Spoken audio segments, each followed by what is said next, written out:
समास का trick seated के लिए रामबाण बनेगा मेरे प्यारे बच्चों। तो ध्यान रखेंगे। पहले है अविभाव समास।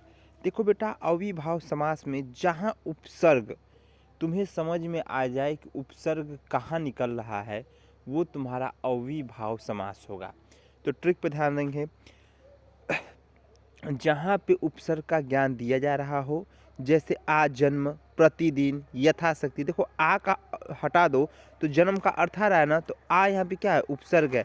ये भी ध्यान रखना है, उपसर्ग निकालने के बाद जो शब्द मिल रहा है उसका अर्थ होना चाहिए, तभी उपसर्ग माना जाएगा। आगे वाले को हटाने के बाद पीछे वाले का अर्थ आना चाहिए, तभी उपसर्ग माना जाएगा, अन्यथा उपसर्ग नहीं माना जाएगा। तो आज जन्म है, प्रतिदिन है, यथाशक्ति है। सबसे ज़्यादा क्वेश्चन पूछने वाला है यथाशक्ति। तत्पुरुष समास में कारक का बोध कराता है। कारक माने कर्ता ने कर्म को करण से अपदान के लिए, मतलब कहीं ना कहीं में पर ये सब दिया रहेगा, वो तत्पुरुष समास में आएगा।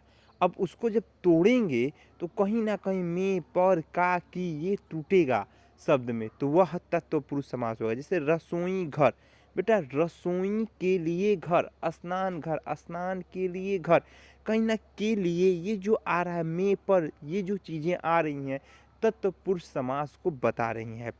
कर्मधारय समास में देखो बेटा कैसा भेद छुपा होगा, कैसा कैसा भेद, उसको जब तोड़ोगे ना तो कहीं ना कहीं कैसा दिखाई देगा। जैसे नीलकंठ है तो महादेव है, लेकिन नीलकंठ, कंठ कैसा है मेरे प्यारे दोस्तों, नीला है। एक चीज़ और बताऊंगा मैं लास्ट में, इसमें एक चीज़ और बताऊंगा मैं। तो नीलकंठ, कंठ कैसा है, नीला है। नील कमल, कमल कैसा है मेरा बच्चा, नीला है। नील गाय, गाय कैसी मेरे प्यारे बच्चों, नीला है।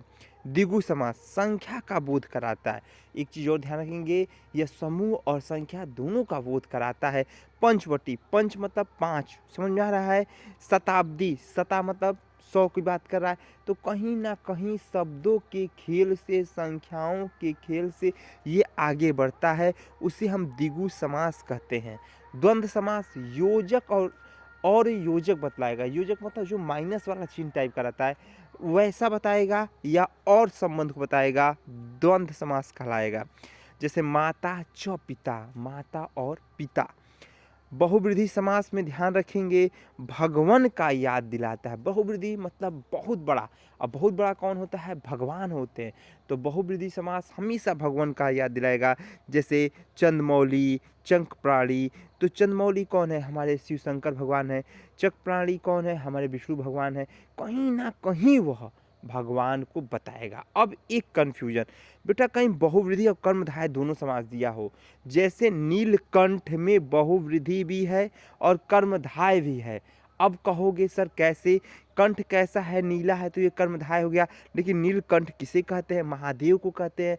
बहुव्रीहि और कर्मधारय दोनों दे बेटा, तो वहाँ बहुव्रीहि पे जाना है, कर्मधारय पे नहीं जाना है। और बहुव्रीहि नहीं दिया रहेगा तो कर्मधारय पे जाना है।